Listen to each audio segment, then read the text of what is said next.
I'm Sarah Mitchell, and I'm 27 years old. My father's words still echo in my head 10 years later. You'll come crawling back, you worthless loser. My mother screamed from the porch, "Don't ever come back," as I stood there with 2 garbage bags containing everything I owned. The neighbors were watching from their windows, because apparently, my family's destruction of me needed an audience. I didn't cry. Not then. I just picked up those bags and walked away from the house I'd called home for 17 years.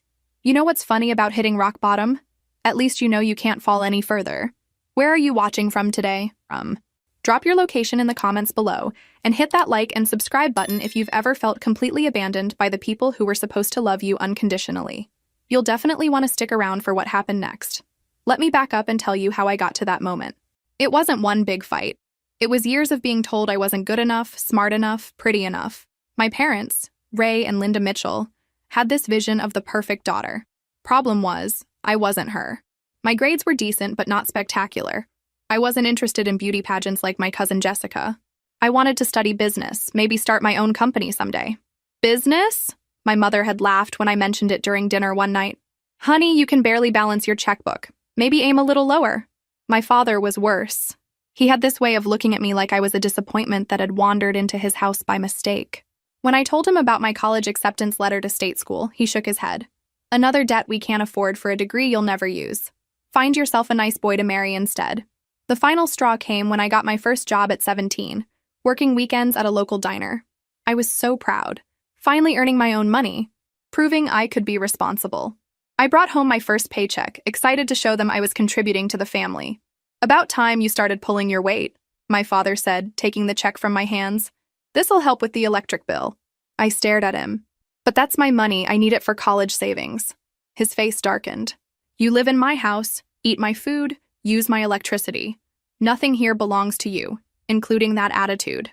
That night I heard them talking in the kitchen. She's becoming too independent, my mother said. Thinks she knows better than us. Maybe it's time she learned what the real world is like. My father agreed. Tough love, that's what she needs. So they planned it. While I was at work the next day, they packed my belongings, what few things they considered mine, into garbage bags. When I came home expecting dinner and homework, I found my entire life sitting on the front steps. You think you're so grown up, my father said, crossing his arms. Time to prove it. You want independence? You got it. I remember looking at those bags, then at my parents' faces. Cold, determined, final. This is really happening? I asked. You'll come crawling back within a week, my father sneered. You worthless loser. But I didn't crawl back.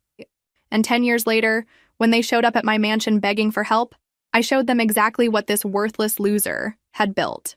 December in Seattle isn't kind to homeless teenagers. I learned that the hard way my first night sleeping in Pioneer Square, using my jacket as a blanket and my backpack as a pillow. The rain soaked through everything, and I was pretty sure I was going to die of hypothermia before sunrise. You want to know what's humbling? Asking strangers if you can use their bathroom. Digging through your bag for quarters to buy a cup of coffee just so you can sit somewhere warm for 30 minutes. Watching families walk by and wondering if your parents are sleeping better now that their burden is gone. I'd like to tell you I had some brilliant survival plan, but honestly, I was winging it. The first few days were about basic needs. Where to sleep, where to get food, where to stay warm. I discovered the downtown library opened early and closed late. The YMCA had showers for $5. McDonald's let you sit for hours if you bought something small. By day 3, I'd made friends with Marcus, a guy in his 20s who'd been living on the streets for 2 years. He taught me the unwritten rules of survival. Never sleep in the same place twice, he said, sharing his bag of fries with me. Stay clean as much as possible. People treat you different when you look homeless. And whatever you do, don't let this become permanent. Marcus had been a college student once, too. Kicked out by parents who couldn't accept he was gay. The difference between us, he told me, is you're angry. I gave up. Don't give up. The anger was real. It burned in my chest every time I woke up cold and wet. But it wasn't the destructive kind. It was fuel. Every shiver, every hunger pang, every pitying look from strangers just made me more determined to prove my parents wrong. I started making lists on napkins from fast food restaurants. Things I needed. Stable housing, income, education plan. Things I wanted. To build something they could never take away from me, to never depend on anyone else's approval again, to show them what they'd thrown away. The local community center had job boards and a computer I could use for an hour a day. I applied to everything: retail, food service, cleaning crews. Most places wouldn't hire someone with no fixed address, but I didn't give up. I figured out which businesses had high turnover and needed bodies more than references. My first break came from an unexpected place. There was this older woman, Helen, who managed a small cafe downtown. I'd been going there for 3 days, buying the cheapest thing on the menu and making it last as long as possible while I used their free Wi-Fi to job hunt. On the third day, she sat down across from me. "You're not like the others," she said simply. "You're here with purpose." I looked up from the laptop screen, surprised. "I'm sorry? The other homeless kids who come through here. They're just trying to get through the day. You're planning something. What is it?" Something about her directness made me tell the truth. I explained about being kicked out, about needing work, about my college plans that seemed impossible now. Helen listened without judgment. When I finished, she nodded. "I need someone for early morning prep work. 5 a.m. to noon, $8 an hour, paid daily. You interested?" I nearly cried. "Yes, absolutely yes." "One condition," she said. "No sob story to the customers. They're not here for therapy. They're here for good coffee and food. Can you give them that?" I could, and I did. For the first time in weeks, I had hope. But I was about to learn that having a job was just the beginning of climbing out of the hole my parents had thrown me into. Working at Helen's Cafe changed everything, but not in the ways you might expect. Yes, I had income, basic, but steady. The real education came from watching the customers. This wasn't some Starbucks chain. This was where downtown Seattle's business crowd grabbed their morning fuel before heading to office towers. I paid attention. I listened to phone conversations about deals and investments. I watched how people dressed, how they carried themselves, how they spoke. These people had something I wanted: confidence that came from financial security. They didn't worry about where they'd sleep or when they'd eat next. Helen noticed me studying the customers. "Learning the natives' habits?" she asked one morning while we prepped sandwiches. "Something like that," I admitted. "I want to understand how their world works." She smiled. "Smart girl. Most people serve the wealthy without really seeing them. You're figuring out how to become them. Have you ever worked a job where you felt invisible? Where people talked around you like you weren't even there? Drop a comment and let me know. I bet more of you understand this than you might admit." The customers gradually noticed me too. Not because I pushed myself on them, but because I was reliable, efficient, and I remembered their orders. Mr. Patterson, who came in every Tuesday for a double-shot cortado, started making small talk. Mrs. Chen always requested extra foam on her cappuccino and appreciated that I never forgot. After 3 months, something interesting happened. Mr. Patterson was complaining to his business partner about finding reliable people for his cleaning company. "Good help is impossible to find," he said. "Everyone wants easy money. Nobody wants to actually work." I was wiping down the espresso machine, apparently invisible, when I spoke up. "Excuse me, Mr. Patterson. Are you hiring?" He looked surprised that I'd been listening. "For cleaning crews? It's hard work, kid. Early mornings, late nights. I'm already working early mornings here." I could do both. His partner looked skeptical. "You think you can handle 2 jobs? Here's where living on the streets had taught me something valuable: endurance. Sir, I've been working here for 3 months while living in shelters and still maintaining a positive attitude with customers. If I can do that, I can handle cleaning offices." Mr. Patterson studied me for a moment. "You've got grit. I'll give you that. Tell you what, I'll give you a trial run. $10 an hour, 4 nights a week, cleaning downtown office buildings. You mess up once, you're done. Deal?" Deal. That handshake changed my trajectory. Within a week, I was working 7 days a week. CAF mornings, cleaning offices evenings. I was exhausted, but finally making real money. More importantly, I was inside those business offices after hours, seeing how successful people organized their work, what books they read, what strategies they discussed. I started a notebook, not just tracking my earnings and expenses, but writing down business concepts I overheard: investment terminology, marketing strategies, management techniques. I was getting a graduate-level education just by paying attention. The cleaning crew supervisor, Rosa, was a woman in her 50s who'd been doing this work for 20 years. She took me under her wing and shared something that stuck with me. People think cleaning is beneath them, but we see everything: their mistakes, their successes, their private moments. Smart girl like you can learn more about business cleaning these offices than most kids learn in college. She was right. I learned that successful people worked longer hours than I'd expected. They made more mistakes than they admitted publicly. They worried about money even when they had plenty of it. But most importantly, they never stopped learning or looking for the next opportunity. By month 6, I'd saved enough for a security deposit on a tiny studio apartment. The first time I turned the key in my own door, I sat on the floor in that empty room and made myself a promise. I would never again let someone else control whether I had a roof over my head. But having an apartment was just the next step. I was about to meet someone who would show me that working hard was only half the equation. Working smart was the other half. The office building where I cleaned floors belonged to Richardson and Associates, a financial consulting firm. Every night, I'd empty their trash cans and dust their desks, and every night, one light would still be on in the corner office. The nameplate read, James Richardson, CFA. Mr. Richardson was usually there until midnight, reviewing documents and making phone calls. At first, he barely noticed me. I was just part of the invisible cleaning crew. But after a few weeks, he started acknowledging me with a nod. Then came the polite, good evening, as I emptied his wastebasket. One night, I was cleaning around his desk when I noticed he'd thrown away a stack of financial reports that were only printed on one side. The paper was still perfectly good for my notes. "Excuse me, sir," I said. "Would it be okay if I took some of this discarded paper? For personal use?" He looked up from his computer, curious. "Sure, but what do you need it for?" I hesitated, then decided honesty was the best approach. "I keep notes about things I'm learning." "About business." His eyebrows raised. "You're studying business?" "Informally. I listen while I work, read articles online when I can, trying to educate myself." Mr. Richardson leaned back in his chair, studying me with new interest. "What kind of things are you learning?" I could have given him some generic answer, but something told me this was an important moment. I've been trying to understand why some people build wealth while others just work hard but stay poor. From what I can tell, it has something to do with making your money work for you instead of just trading time for dollars. He smiled, not condescendingly, but with genuine approval. "That's a sophisticated observation. Most adults haven't figured that out. How old are you?" 18. "And you're working 2 jobs to support yourself?" I nodded, not mentioning the part about being homeless 6 months earlier. No need for the sob story, as Helen had taught me. "Tell you what," Mr. Richardson said. "I've got about 30 minutes of filing that needs to be done. My assistant is swamped, and I hate paperwork.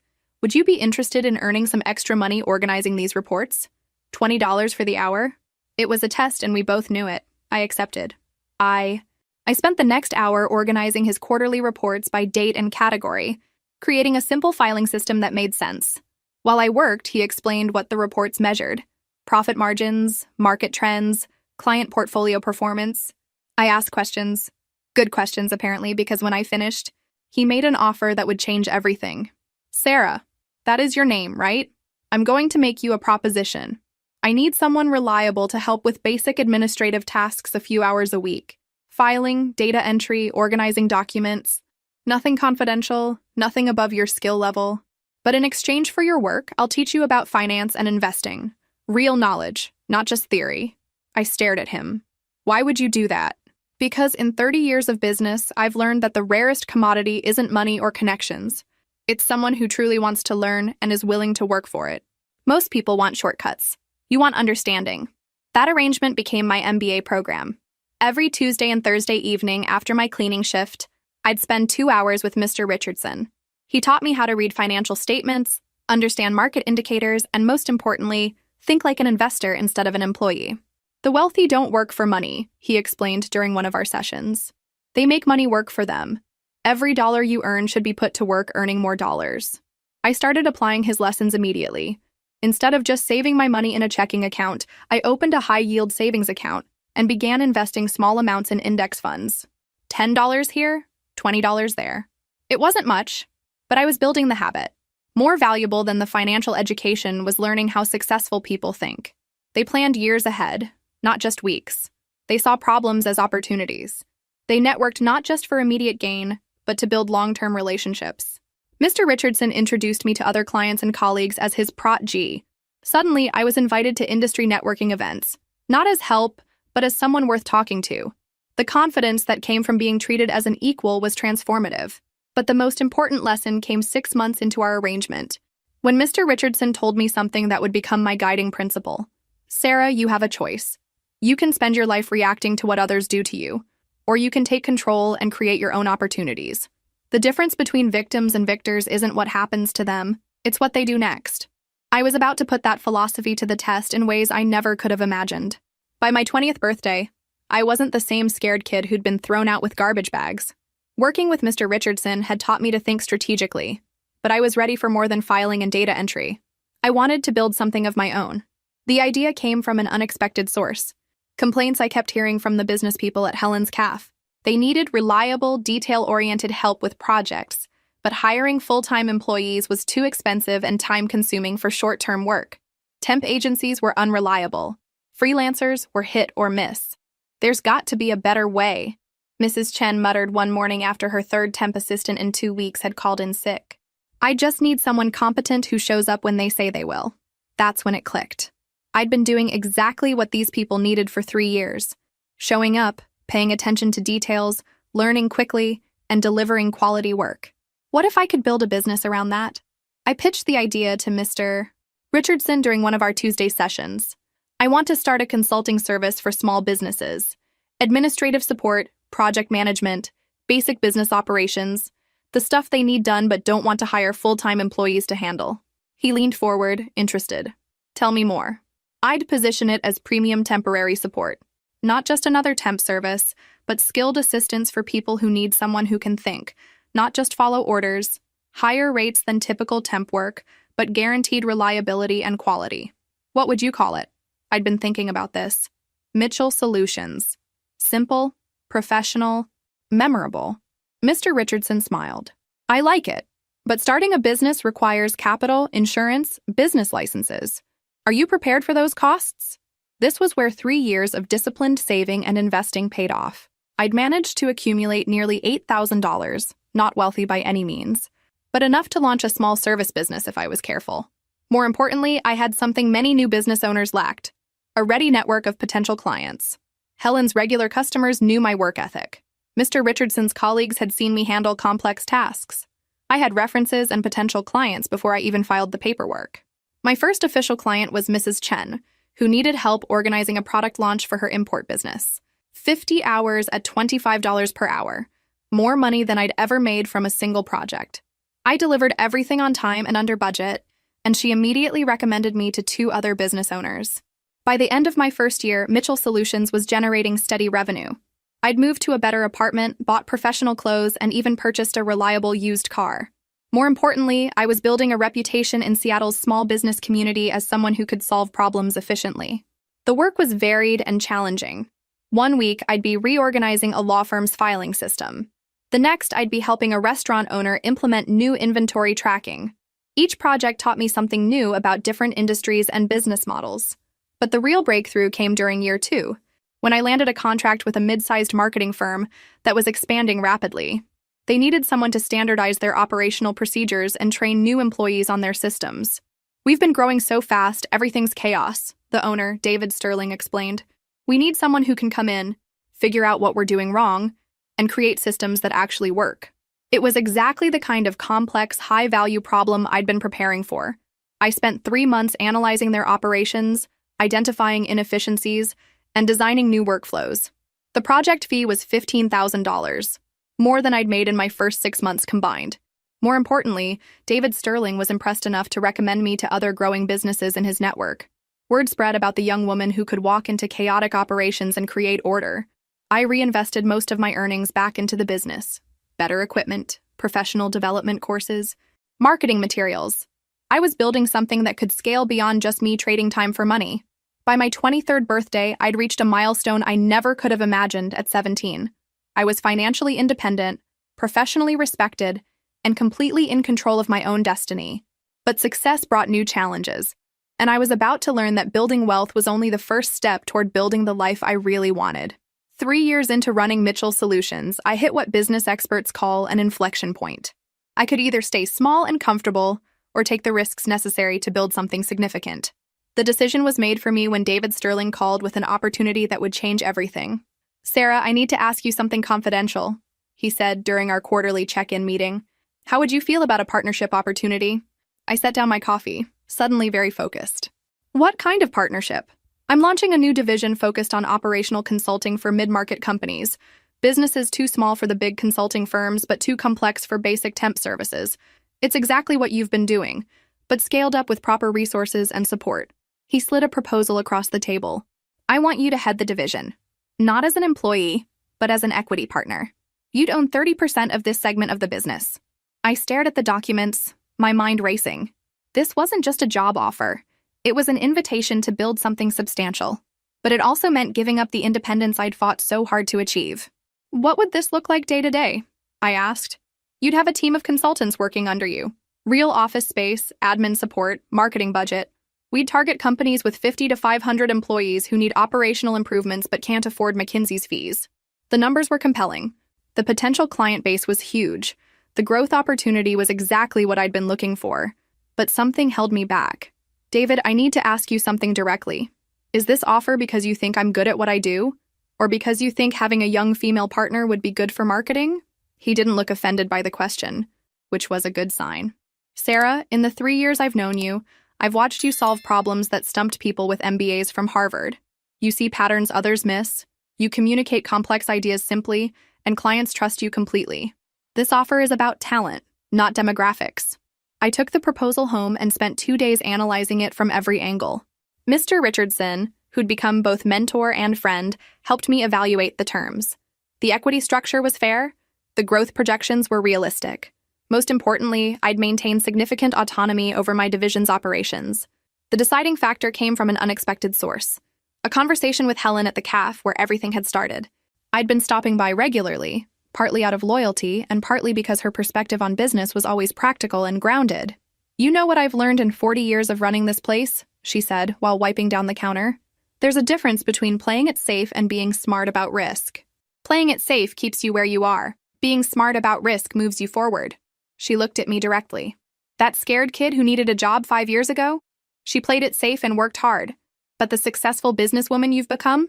She needs to take calculated risks to keep growing. I signed the partnership agreement the next week. Sterling Mitchell Consulting, yes, my name was literally on the building now, launched 6 months later with 3 employees and office space in downtown Seattle's financial district. Our first major client was a growing tech company that needed help scaling their operations as they expanded from a startup to a legitimate business. Within the first year, we generated over $200,000 in revenue and had a waiting list of potential clients. I'd gone from cleaning offices to owning one, from being invisible to having my expertise sought after by companies across the Pacific Northwest.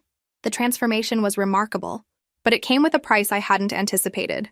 Success made me visible in ways that attracted attention, including attention from people I'd hoped never to see again. One evening, as I was reviewing quarterly reports in my corner office, my assistant buzzed me. Sarah, there's someone here who says he knows you personally. Claims to be your father? My blood went cold. After 7 years of silence, Ray Mitchell had found me. What do you think happened when I came face to face with the man who'd called me a worthless loser? Share your predictions in the comments below, and don't forget to like and subscribe if you're enjoying this journey from rock bottom to the top. The confrontation that followed would test everything I'd learned about standing up for myself. Ray Mitchell stood in my office lobby looking exactly as I remembered. Gray hair, work-worn hands, and that expression of barely contained irritation that had dominated my childhood. The expensive suit couldn't hide what he was. A man who'd spent 7 years believing his daughter would fail without him.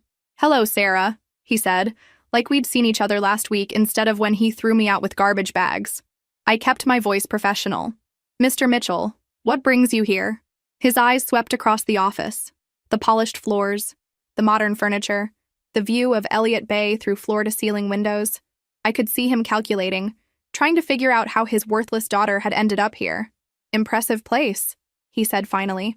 I heard through some mutual acquaintances that you'd done well for yourself. Mutual acquaintances. Right. He'd been asking around about me, probably for months, trying to figure out if the rumors were true. I gestured toward my office. Let's talk privately. As we walked through the hallway, I noticed him taking inventory of everything. The employee workspace, the conference room, the framed articles about Sterling Mitchell Consulting that had appeared in local business journals. His jaw tightened with each step.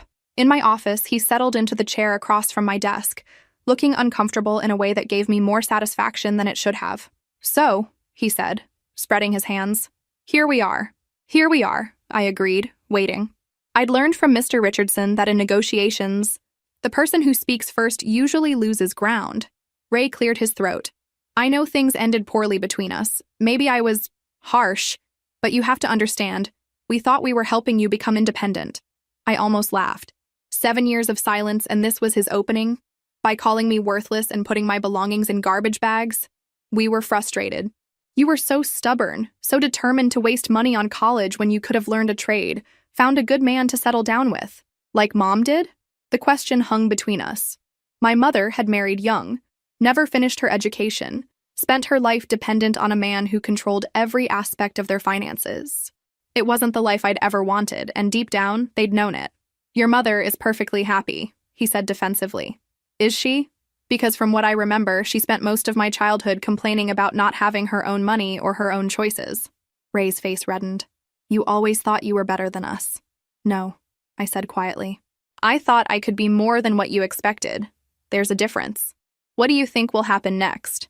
Will Sarah give her father a second chance? Or has she moved too far beyond forgiveness? Drop your predictions in the comments. I have a feeling you'll be surprised by what unfolds. He shifted in his chair, clearly uncomfortable with the direction of the conversation.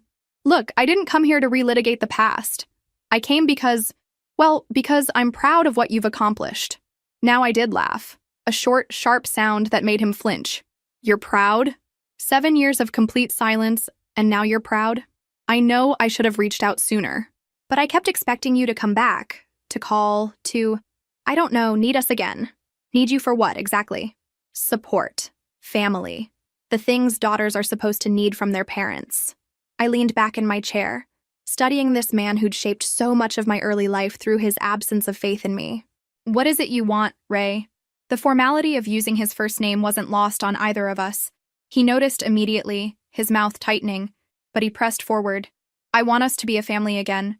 I want to make up for lost time. Maybe we could help each other. There it was. The real reason for his visit. Help each other how? He looked around my office again, and I could practically see the calculations running through his head. Well, you've clearly learned about business. And your mother and I, we're not getting any younger. Maybe there are opportunities for us to work together. Work together, I repeated flatly. You know, family business. Combining our experience with your success. We could expand what you're doing, bring in the kind of wisdom that only comes with age. I stared at him for a long moment, remembering that 17-year-old girl standing on the porch with everything she owned in 2 garbage bags. Remembering the nights sleeping in Pioneer Square. Remembering the determination that had driven me through every obstacle since then. Tell me something, Ray. In all these years, did you ever wonder if maybe you were wrong about me? He shifted uncomfortably. Wrong about what? Wrong about calling me worthless. Wrong about saying I'd come crawling back. Wrong about thinking I couldn't make it on my own. Sarah, you're being dramatic. We were trying to motivate you. By destroying my self-confidence and throwing me away like garbage? We never threw you away. We knew you'd figure it out eventually. The casual dismissal of what he'd put me through, the complete lack of accountability, crystallized everything I needed to know about whether this man had actually changed. Some people grow. Others just get older. Let me tell you what actually happened, I said, standing up and walking to the window. The view of downtown Seattle stretched out below us, the city where I'd built my life from nothing. You didn't motivate me. You didn't teach me independence. You nearly destroyed me. Ray started to protest, but I held up my hand. No, you wanted to talk, so let me talk. That first night, sleeping in Pioneer Square in December rain, I genuinely thought I might die of hypothermia. The first week, eating 1 meal a day because that's all I could afford, I lost 12 pounds and almost passed out at work multiple times. I turned back to face him. You want to know what motivated me? It wasn't your tough love.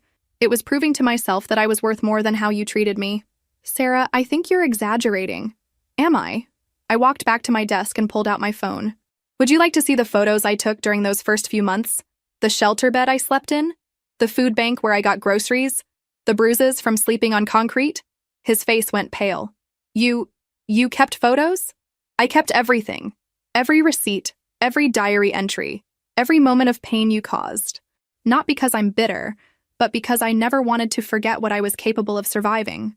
I sat back down, watching him process this information. In his mind, I'm sure he'd imagined I'd gone to stay with friends, maybe struggled a little but landed on my feet quickly. The reality of what I'd endured was apparently news to him.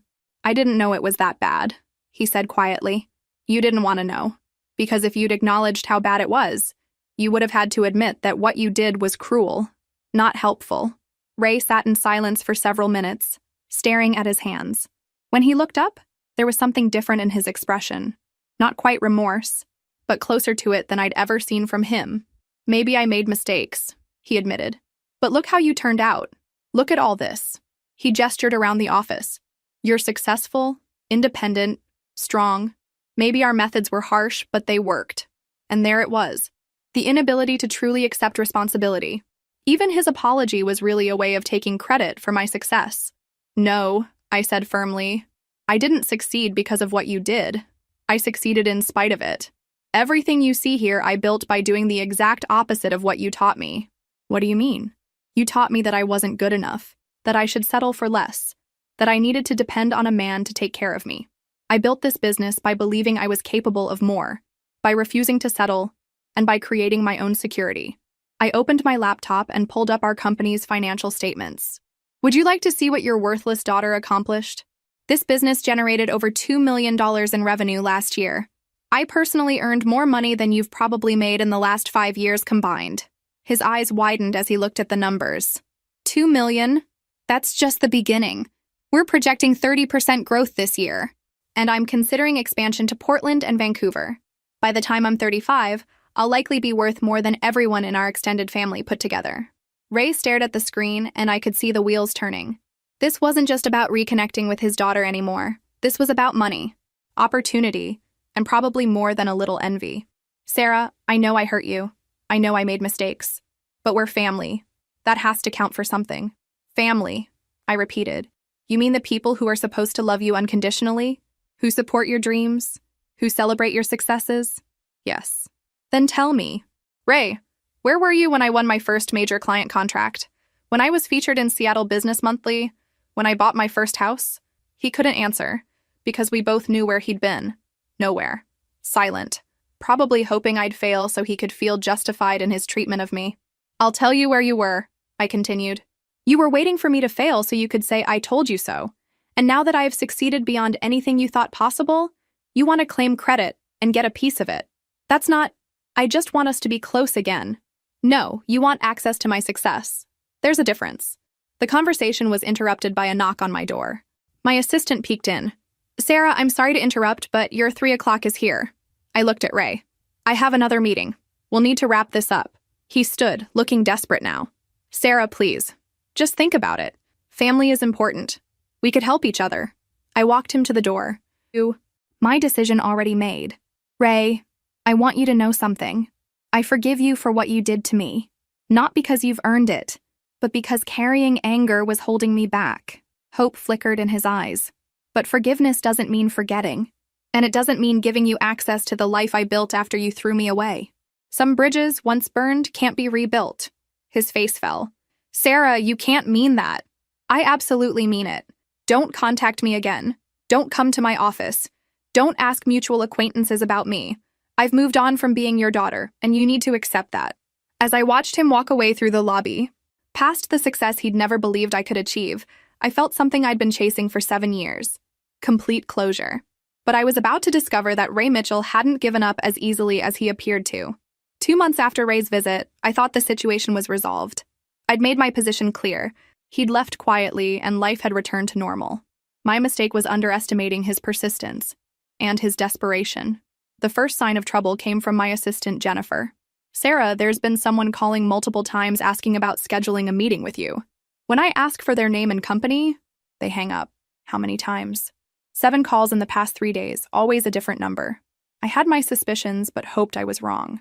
The confirmation came the following week when I arrived at the office to find Ray and Linda Mitchell sitting in our lobby. My mother looked older than I remembered, grayer and more worn down, but her expression was the same mixture of disappointment and barely concealed resentment I recalled from childhood. We need to talk, Ray said as soon as he saw me. Jennifer looked apologetic. They said they were family and that it was urgent. I wasn't sure. It's fine. Jennifer, please hold my calls. I led them to the conference room, choosing neutral territory instead of my personal office. Linda spoke first, her voice carrying that familiar tone of martyred suffering. Sarah, your father told me about your conversation. I think there's been a misunderstanding. What kind of misunderstanding? About what happened when you were younger. About our intentions. I sat down across from them, noting how they'd positioned themselves as a united front. My intentions were never unclear. You threw me out with garbage bags and called me worthless. Linda's face pinched. We were trying to teach you responsibility. We thought a little hardship would help you appreciate what you had. A little hardship? I kept my voice level, though inside I was 17 again, cold and scared and hungry. Did you know I slept outside for 2 weeks because shelters were full? Did you know I went 3 days without eating because I spent my last money on a shower at the YMCA so I could look presentable for job interviews? My mother's facade cracked slightly. We didn't know. You didn't want to know. Just like Ray, you convinced yourselves that I'd be fine, that someone else would take care of me, that I'd learn some valuable lesson and come running back grateful. Ray leaned forward. But look at how it turned out. Look at what you accomplished. Stop trying to take credit for my success. I succeeded despite abandoning me, not because of it. Linda changed tactics, reaching into her purse and pulling out a tissue. Sarah, we're getting older. We made mistakes, yes, but we're family. We're your parents. Doesn't that mean anything to you? Here it was. The emotional manipulation that had controlled me throughout childhood. The guilt trips, the appeals to obligation, the implication that I was selfish for having boundaries. It means something, I said carefully. It means I learned valuable lessons about how not to treat people you're supposed to love unconditionally. Ray's patience snapped. Unconditionally? Sarah? Love has conditions. Parents have expectations. You were headed down the wrong path, and we corrected course. By throwing me away? By forcing you to grow up. The mask was off now. No more pretense about missing me or wanting to reconnect. This was about control, about being right, about justifying their actions instead of taking responsibility for them. Linda tried to play peacemaker. Ray, calm down. Sarah, we're not here to fight. We're here because we need help. And there it was. The real reason for their visit. What kind of help? Ray and Linda exchanged glances. We're having some financial difficulties, Linda said quietly. The house needs major repairs. Ray's back problems mean he can't work construction anymore. We're behind on some bills. And you thought your daughter, the one you threw out for being worthless, might bail you out? You're successful now, Ray said.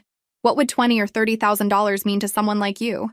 I stared at them, amazed by their audacity. You want me to give you money? We're not asking for charity, Linda said quickly. We could pay you back, maybe work out some kind of arrangement. What kind of arrangement? Ray perked up, sensing an opening. Well, like I mentioned before, we could bring our experience to your business. Help you expand. Family businesses are more successful because there's built-in trust and loyalty. I almost laughed at the irony. Built-in trust and loyalty? From the people who abandoned their daughter without a second thought? We've apologized for that, Linda said. No, you haven't. You've made excuses. You've tried to justify it. You've attempted to take credit for my success. But you've never actually acknowledged that what you did was wrong and apologized without conditions. The room fell silent. This was their opportunity to actually take accountability, to offer a genuine apology that might form the basis for some kind of limited relationship moving forward. Ray broke the silence. Fine. I'm sorry we kicked you out. I'm sorry it was harder than we expected. Are you happy now? Will you help us? Even his apology was resentful, transactional. He was sorry it hadn't worked out the way he'd planned, not sorry for the cruelty of his actions. I stood up. This meeting is over. Sarah, wait, Linda pleaded. We're desperate. If you don't help us, we might lose the house. The same house you threw me out of? Please, we're family. I looked at these two people who'd given me life but never really loved me unconditionally, who'd shaped my character through their absence of support rather than their presence, who were now asking me to save them from consequences they'd created. You're absolutely right, I said. We are family. And I'm going to treat you exactly the way family treated me when I was desperate and needed help. The look of hope that crossed their faces was almost painful to watch. They thought they'd finally broken through. That family obligation would override everything they'd put me through. They'd miscalculated badly.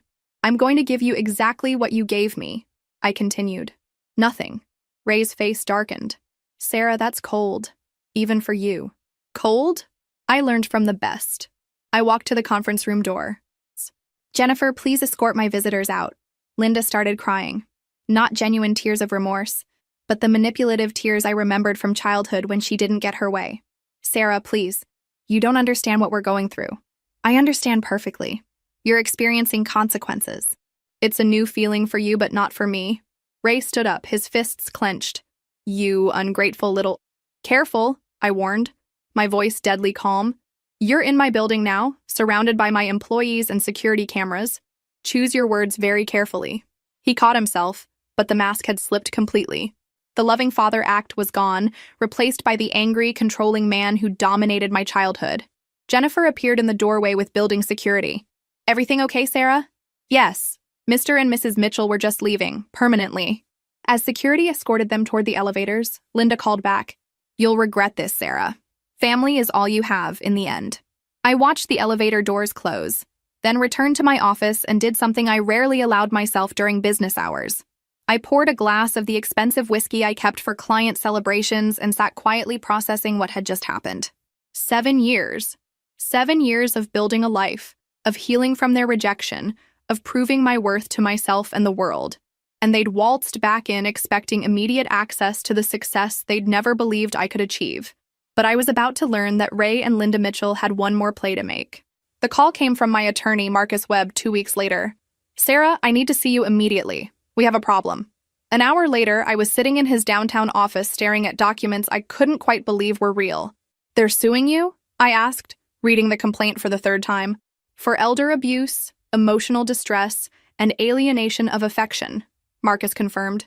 "They're claiming that you've deliberately isolated them from their daughter and are causing them mental anguish by refusing to provide support they're entitled to as your parents." I set the papers down. Can they do this? Anyone can file a lawsuit. The question is whether they can win. Their claim is weak legally. Parents don't have a right to financial support from successful adult children, especially when they voluntarily severed the relationship. Then why are you concerned? Marcus leaned forward. Because they're not trying to win in court. They're trying to win in the court of public opinion. Look at this. He handed me a local newspaper with the headline, "Successful Businesswoman Abandons Elderly Parents." The article painted a picture of Ray and Linda as loving parents who'd made mistakes, but now faced poverty while their wealthy daughter lived in luxury, refusing to help. They've given interviews to 3 local news stations. Marcus continued. The story is framing you as the villain, the cold, successful daughter who turned her back on family. I felt sick. This could destroy my business. My clients don't want to work with someone who appears to abandon family members in need. Exactly. It's a carefully orchestrated campaign designed to pressure you into settling, which means giving them money to make the story go away. How much are they asking for? $500,000. I stared at him. $500,000? Plus a public statement about reconciliation and your commitment to supporting them going forward. Essentially, they want you to bankroll their retirement in exchange for calling off the media campaign. This was extortion, pure and simple. But it was sophisticated extortion that played on every cultural narrative about family obligation and filial duty. What are our options? We fight it, but that means months of litigation, continued negative press, and significant legal costs even when we win. Or I pay them to go away. It's not ideal, but it might be the most practical solution. I sat in silence, remembering that 17-year-old girl with garbage bags on the front porch.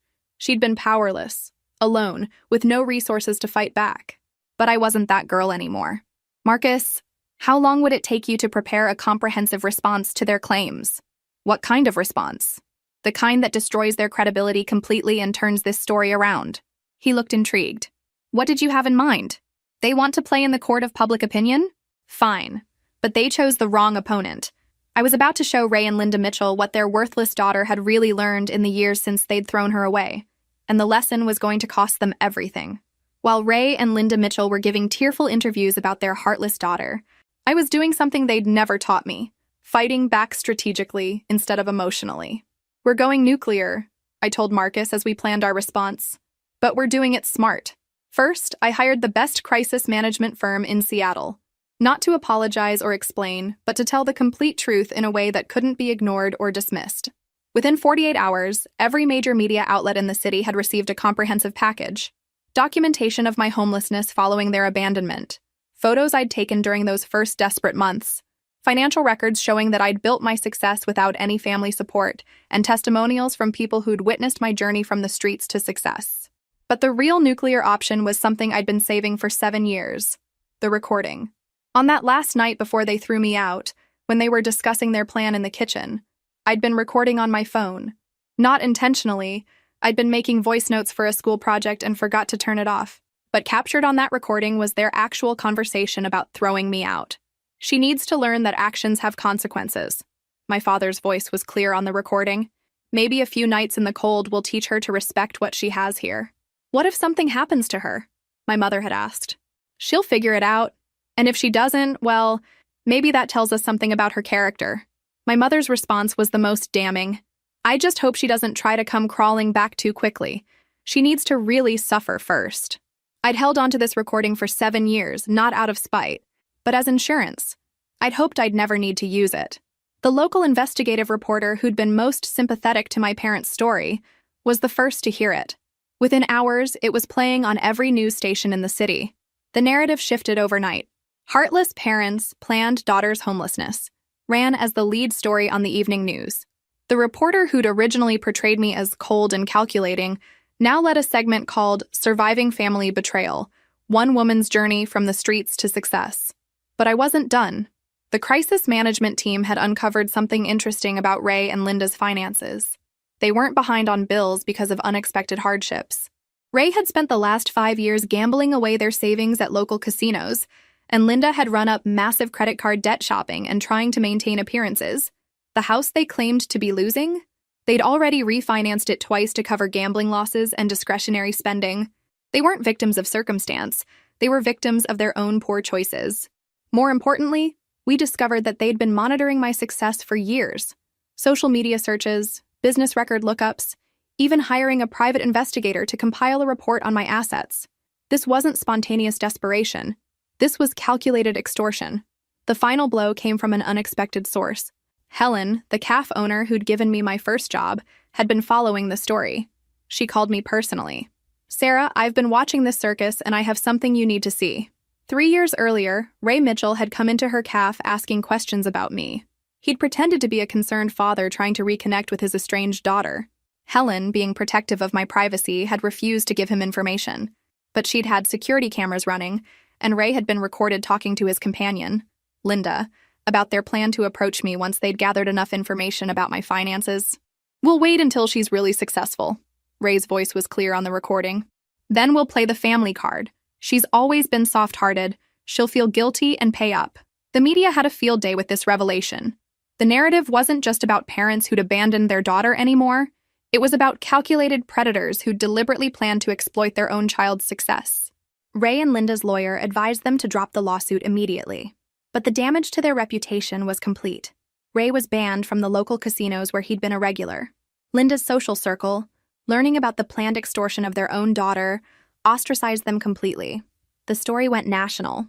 CNN ran a segment on family extortion, using their case as the primary example. I received thousands of supportive messages from people who'd experienced similar family betrayals. More importantly, my business grew exponentially. Clients were impressed not just by my professional success, but by how I'd handled personal crisis with integrity and strategic thinking. Sterling Mitchell Consulting expanded to 3 cities and doubled our revenue within 6 months. But the real victory came in a phone call I received 3 months later. Ray Mitchell called my office one last time, not to apologize or ask for money, but to blame me for the consequences he was facing. "You destroyed us," he said, his voice thick with rage. "We're your parents. We gave you life." I listened calmly to his rant, then delivered the line I'd been waiting 7 years to say. "Ray, do you remember what you told me when you threw me out? You said I'd come crawling back, that I was worthless, that I'd never amount to anything. Sarah, you were wrong about all of it. I didn't come crawling back. I built something you could never have imagined. And the only worthless people in this story are the ones who threw away their daughter, and then tried to cash in on her success." I paused, savoring the moment. "I want you to know something. Every day for the rest of your life, when you wake up facing the consequences of your choices, I want you to remember that your worthless daughter is living the life you never believed she could achieve, and you'll never be part of it." I hung up and blocked their number permanently. 5 years have passed since that final conversation with Ray Mitchell.